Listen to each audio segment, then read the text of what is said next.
여러분 안녕하십니까? 이어서 포항에서 전해드립니다.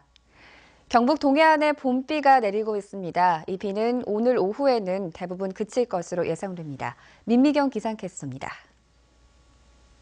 출근길 우산 챙기세요. 비가 내리고 있는데요. 앞으로 10에서 30mm, 울릉도 독도에서는 5에서 10mm의 비가 더 내리다가 오후에는 대부분 그치며 맑은 하늘 되찾아가겠습니다. 비가 내리면서 대기의 상태도 좋습니다. 오늘 미세먼지 농도 좋음에서 보통 단계 보이겠는데요. 깨끗하겠습니다. 오늘 아침 어제보다 기온이 올라 있습니다. 포항이 14도, 경주는 12도로 출발하면서 어제보다도 2도에서 6도가량 높습니다. 하지만 낮에는요, 기온이 잠시 주춤하겠습니다. 울진 14도, 영덕 15도, 포항과 경주 16도로 어제보다 낮겠습니다. 자세한 지역별 날씨입니다. 오늘 경북 동해안은 비가 내리다가 오후에 그치겠습니다. 오늘 아침 기온은 울진 11도, 포항 14도, 경주 12도, 한낮에는 영덕 15도, 포항과 경주 16도가 되겠습니다. 울릉도 독도에서 내리는 비도 오후에 그치겠습니다. 아침 최저기온 모두 12도 보이고 있고요. 낮 최고기온은 울릉도 14도, 독도 13도가 예상됩니다. 바다에서도 흐리고 비가 내리고 있습니다. 물결은 0.5에서 2m로 잔잔하게 일겠습니다. 내일까지는 전해상에 안개가 짙게 끼는 곳이 있어 항해나 조업하는 선박은 주의하셔야겠습니다. 내일은 맑은 하늘 되찾겠고요. 낮 기온도 27도까지 오르며 무척 따뜻하겠습니다. 또 주말 동안에도 포근한 날씨가 이어지니까요. 나들이 계획 세우셔도 좋겠습니다. 날씨였습니다. 세월호 참사 이후 지역에서도 초등학교 3, 4학년을 대상으로 이른바 생존 수영 교육이라는 걸 하고 있습니다. 교육 효과는 좋은데 정작 수영장 시설이 부족해 교육하기가 쉽지 않다고 합니다. 장성훈 기자입니다. 초등학교 3학년 학생들이 얼굴을 물속에 담그는 동작을 반복합니다. 물과 친해져 물에 대한 공포를 떨치기 위한 겁니다. 힘을 빼고 물 위에 뜨거나 가볍게 물장구를 치는 요령도 배웁니다. 세월호 참사 이후 교육부 지침으로 초등학교 3, 4학년을 대상으로 시행 중인 10시간의 생존 수영 교육으로 지역에서도 올해부터 시작했습니다. 원래 물이 무서웠는데 수영을 배우고 나니까 물도 안 무섭고 신나고 재밌어요. 그런데 아이들의 교육 시간은 상식 밖에도 점심시간인 낮 12시부터 2시까지입니다. 교육이 가능한 포항 지역 수영장이 4곳뿐인데다 선수와 동호인들이 이용하는 시간을 피하다 보니 점심시간밖에 없는 겁니다. 보시는 바와 같이 레인 사용수도 개수가 더 적고 그리고 점심시간을 이용해서 활용하다 보니까 학생들이 식사를 못하고 와서 지금 이 수영 수업을 받아야 된다. 이런 것들의 문제점이 좀 있다고 볼 수 있습니다. 생존 수영 교육은 오는 2018년이면 초등학교 6학년까지 확대돼 수영시설 부족 현상은 더욱 심해질 전망입니다. 포항은 지금도 도시 규모에 비해 수영 인프라가 열악해 앞으로 더 걱정입니다. 이 52만이라는 이 포항시에서 전국대회 할 수 없는 수영장 하나가 없다라는 게 좀 안타깝고. 세월호의 교훈으로 시작된 아이들에 대한 생존 수영 교육. 의욕에 앞서 이를 감당할 수 있는 시설 확보가 먼저입니다. MBC 뉴스 장성훈입니다. 대하고속해운의 관계사인 JH페리가 내일부터 울진 울릉 여객선 노선을 운항하려 하자 대하로부터 영업권을 사들인 대저해운이 법원에 시간 변경 운항 금지 가처분 신청을 냈습니다. 대저해운은 2014년 대하고속해운이 울릉 노선을 125억 원에 매각해놓고 대주주가 대하홀딩스로 같은 JH페리가 당시 후포 울릉 노선의 여객선보다 정원이 60여 명 많고 속도도 빠른 새 여객선을 증편 운항하는 것은 상법상 업권 경쟁 금지에 해당하는 계약 위반이라며 대구지법 포항지원에 가처분 신청을 냈습니다. 이에 대해 대하 측은 포항 울릉 노선을 매각한 대하고속해운과 후포 신규 노선을 허가받은 JH페리는 다른 회사여서 문제가 될 것이 없다는 입장입니다. 한국수산자원관리공단은 방류 종료 인증제 시행에 따라 국내에서 최초로 방류용 넙치 수정란을 분양한다고 밝혔습니다. 방류 종료 인증제는 유전적 다양성이 확보된 건강한 수산 종류를 인증하는 제도로 양식 역사가 길고 방류 물량이 가장 많은 넙치가 첫 번째 대상 어종이 됐습니다. 수산자원관리공단은 앞으로 방류 종료 인증제의 성공적인 장착을 위해 민간 종묘 생산업체를 대상으로 현장 방문 교육을 할 예정입니다. 어제는 장애인의 날이었습니다. 봄 행락철을 맞아 나들이 하시는 분들도 많으실 텐데요. 대표적인 관광지인 경주에서 장애인들이 여행을 하기에는 어려운 점들이 너무 많다고 합니다. 장미쁨 기자가 취재했습니다. 지난해 장애물 없는 열린 관광지로 선정된 경주 보문관광단지. 봄철이면 보문우반 달빛 걷기 등의 행사에 수천여 명의 인파가 몰리는 이곳에 휠체어 장애인들도 모처럼 봄나들이에 나섰습니다. 하지만 곳곳에 있는 휠체어 진입금지 구간 때문에 발길이 멈추기 일쑤입니다. 주요 길목마다 계단이 많아 훨씬 더 먼 거리를 수시로 돌아가야 하는 건 기본입니다. 비장애인들은 쉽게 갈 수 있는 길을 장애인들이 몸이 불편한데도 오히려 더 둘러 가야 되니까 더 불편하잖아요. 여기 경사로만 조금 해주시면 그 건너편에까지 갔다 오실 수도 있고. 일반인은 눈치조차 채기 어려운 자갈길과 한 뼘짜리 턱 때문에 오도 가도 못하는 경우도 많습니다. 곳곳에 있는 경사길은 누군가 도와줘야 겨우 올라갈 정도입니다.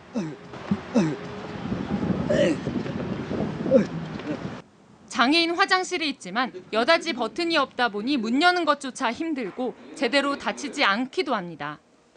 손이 좀 불편하고 이제 다른 사람들은 좀 여기에 이슈가 안 되거든요. 이러기 때문에 이래서 진짜 힘듭니다. 경주시는 명품 관광도시를 표방하고 있지만 장애인 전용 여행 상품은 찾아보기 힘들고 시티투어 버스에도 휠체어 리프트는 설치돼 있지 않습니다. 본격 행락철이지만 장애인들에게 여행 문턱은 여전히 높기만 합니다. MBC 뉴스 장미쁨입니다. 요즘 스마트폰 게임을 하다가 요금 폭탄을 맞는 장애인이 부쩍 늘고 있습니다. 대부분 판단 능력이 부족한 지적 장애인들이 피해를 보고 있는데요. 대책은 없는지 이규설 기자가 집중 취재했습니다. 요즘 인기를 끌고 있는 스마트폰 게임입니다. 반복적인 멜로디와 다양한 아이템으로 사람들을 게임에 몰두하게 만듭니다. 지적장애인 김모 씨는 이 게임을 하다 요금 폭탄을 맞았습니다.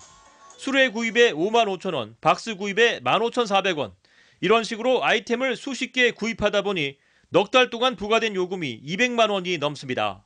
무료인 줄 알고 돈을 내야 될 줄 모르고 그냥 한 거예요, 게임을. 실제로 아이템을 구입해봤더니 휴대전화 소액 결제를 통해 너무나 손쉽게 결제가 이루어집니다. 결제를 하겠습니까? 라고 말을 했을 때 그냥 예라고 하고 그냥 결제를 했어요. 되게 쉽게 돈이 나가는 거네요? 네. 사회복지사가 피해 장애인을 대신해 게임 회사에 환불을 요구하는 메일을 보냈지만 값이 싼 일부 아이템만 환불해줬습니다. 대기업에서 이런 기술적인 부분까지도 좀 감당을 해서 어떤 제품을 내놔야지 상품을 접하는 장애인들이 그거에 대해서 안심하고 또 할 수도 있고. 지적장애인은 성인이어서 미성년자와는 달리 피해를 구제받을 수 있는 기준이 명확하지 않은 것이 문제입니다. 명의가 성인이 것이라면 아무래도 저희 게임사 자체에서는 어느 분이 결제를 한 것인지 전혀 알 수가 없기 때문에 우선 아이템을 전부 소진하였다면 그에 대한 도움을 드리기가 어렵습니다. 주변에 장애인이 이런 피해를 당했다면 전문기관에 의뢰해 문제를 해결하는 것이 가장 좋습니다. 분쟁이 발생했을 때는 저희 콘텐츠 분쟁조정위원회로 연락을 주시면 언제든지 조정 절차를 밟아드리도록 하겠습니다. 판단력이 흐린 장애인들이 더 이상 피해를 당하지 않도록 제도적인 장치가 필요합니다. MBC 뉴스 이규설입니다. 포항 설림병원 의료법인인 인산의료재단과 부산 최대 의료법인인 은성의료재단이 어제 포항시청에서 인수합병을 위한 본계약을 체결해 병원 회생에 큰 물꼬가 튀었습니다. 이에 따라 법정 관리 중인 인산의료재단은 회생 계획안을 법원에 제출해 인가를 받은 뒤 채권단과의 협의를 거쳐 법원으로부터 승인을 받아 가능한 이른 시일 안에 법정 관리에서 벗어나기로 했습니다. 인산의료재단은 본계약에 앞서 재직자와 퇴직자의 94%인 750여 명으로부터 회생안에 대한 동의를 받았지만 채권단의 강한 반발이 병원 정상화의 최대 과제가 될 것으로 전망했습니다. 경상북도는 물 산업을 이끌어갈 강소 물기업을 육성하기 위해 물산업 선도기업 10개사를 선정했습니다. 물산업 선도기업은 지난달 초 공모를 통해 신청을 받은 기업들을 대상으로 제품 경쟁력, 수출 역량, 기업 안정성 등을 평가해 최종 선정됐습니다.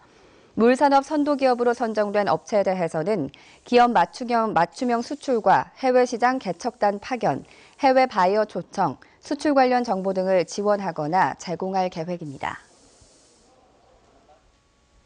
잇따른 FTA 체결로 시장 개방이 가속화되면서 우리 농업은 큰 시련을 맞고 있습니다. 기존의 경쟁력만으로는 한계가 있는 만큼 급변하는 환경 변화에 어떻게 대응해야 할지 농업 전문 인력 육성의 필요성을 짚어봅니다. 박재영 기자입니다. 울산에서 직장 생활을 접고 5년 전 고향인 영천으로 돌아와 사과 농사를 짓고 있는 36살 이재열 씨. 이 씨는 좀 더 체계적인 농사 기법과 외국 정보 등이 아쉽던 차에 경북 농민사관학교의 문을 두드렸고 적지 않은 도움을 받았습니다. 좀 선진된 기술들을 쉽게 이렇게 접할 수 있는 기회가 되기 때문에 저는 상당히 이런 농민사관학교 교육이 앞으로 우리 농민 이렇게 농업의 미래에 이렇게 희망을 더해줄 거라고 저는 믿고 있습니다. 과학영농을 목표로 지난 2007년부터 시작된 경북농민사관학교. 지금까지 12,000여 명의 농어촌 CEO를 양성했고 농업교육의 새로운 모델, 억대 분홍의 산실로 자리매김해 왔습니다. 농업인에게도 2차, 3차 산업을 영위할 수 있는 능력을 갖도록 가르치고 교육을 시키고 농업인 스스로도 거기에 적응하기 위한 노력을 해야 된다는 거죠. 그래서 농민사관학교와 같은 교육기관의 중요성이 과거 어느 때보다 더 커지고 있는 겁니다. 농가 인구가 16년 전보다 32% 줄고 65세 이상 농가 인구 고령화율이 42.7%로 전국 최고 수준인 경상북도. 여기에다 각종 FTA 체결로 수입 농산물마저 쏟아져 들어오면서 우리 농업은 위기를 맞고 있습니다. 이런 위기를 극복하기 위해선 농업의 체질 개선이 시급하고 그 핵심은 농업 전문 인력의 양성과 이를 통한 부가가치의 확대일 것입니다. 이 때문에 농민사관학교와 같은 수요자 중심의 특화 교육에 대한 농민들의 관심과 요구도 커지고 있습니다. 농민사관학교의 교육 내실화를 비롯해 이수인력에 대한 평생학습을 연계하는 등 지속적인 교육 과정을 구축하는 것이 앞으로 남은 과제입니다. MBC 뉴스 박재영입니다. 국민권익위원회가 주관하는 이동신문고가 오늘 오전 10시부터 포항시청 대회의실에서 운영됩니다. 이동신문고에는 국민권익위원회 소속 조사관 10여 명과 대한법률구조공단, 한국소비자원, 한국국토정보공사 등의 관계자들이 예약자와 즉석 현장 접수자들을 대상으로 민원 상담과 조정을 합니다. 이번 이동신문고에는 50여 건이 접수됐는데 특히 포항시 흥해읍 마산리와 북송리 등 7개 마을 주민들이 흥해 우회도로를 북방형이 아닌 평면형으로 건설해 줄 것을 요구하고 있어 난색을 표하는 부산지방국토청과의 조정 여부가 주목됩니다. 지난 1월 1일 기준 포항시 개별주택 가격이 지난해보다 3% 인상됐습니다. 이번에 결정된 개별주택 가격은 오는 29일 공시 이후 주택 소유자에게 개별 통지되는데 이의 신청을 받아 6월 30일 최종 조정 공시됩니다. 개별주택 가격은 종합부동산세와 재산세 등 각종 조세 부과와 보상금 평가의 기준이 됩니다. 원영이 사건 등 최근 중요 사건에 한해 경찰이 드물게 드론 수색에 나서곤 했는데요. 안동을 비롯한 지역 경찰관서도 드론 수색 시스템을 마련하고 있습니다. 엄지원 기자입니다.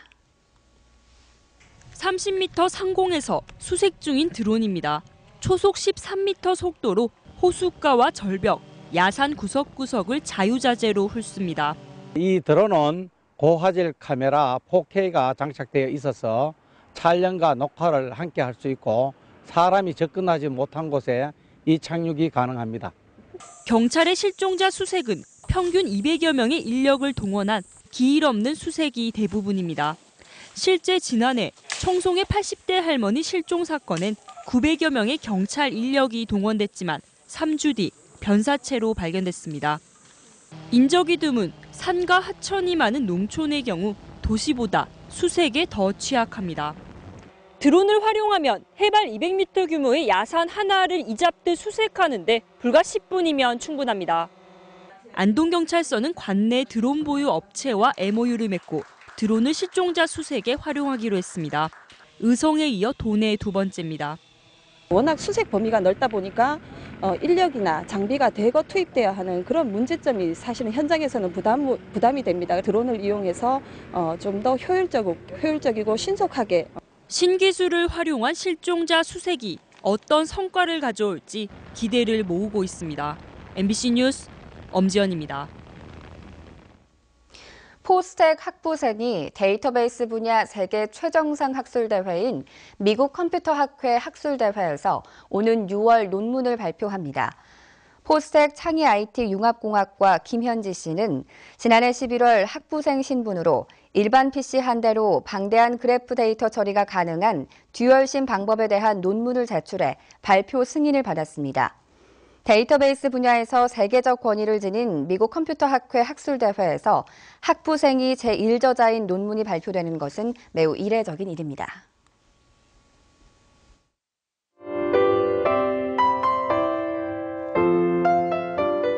출근길 우산 챙기세요. 비가 내리고 있는데요. 앞으로 10에서 30mm, 울릉도 독도에서는 5에서 10mm의 비가 더 내리다가 오후에는 대부분 그치며 맑은 하늘 되찾아가겠습니다.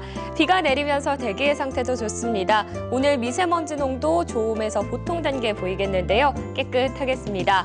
오늘 아침 어제보다 기온이 올라 있습니다. 포항이 14도, 경주는 12도로 출발하면서 어제보다도 2도에서 6도가량 높습니다. 하지만 낮에는요, 기온이 잠시 주춤하겠습니다. 울진 14도, 영덕 15도, 포항과 경주 16도로 어제보다 낮겠습니다. 자세한 지역별 날씨입니다. 오늘 경북 동해안은 비가 내리다가 오후에 그치겠습니다. 오늘 아침 기온은 울진 11도, 포항 14도, 경주 12도, 한낮에는 영덕 15도, 포항과 경주 16도가 되겠습니다. 울릉도 독도에서 내리는 비도 오후에 그치겠습니다. 아침 최저기온 모두 12도 보이고 있고요. 낮 최고 기온은 울릉도 14도, 독도 13도가 예상됩니다. 바다에서도 흐리고 비가 내리고 있습니다. 물결은 0.5에서 2m로 잔잔하게 일겠습니다. 내일까지는 전해상에 안개가 짙게 끼는 곳이 있어 항해나 조업하는 선박은 주의하셔야겠습니다.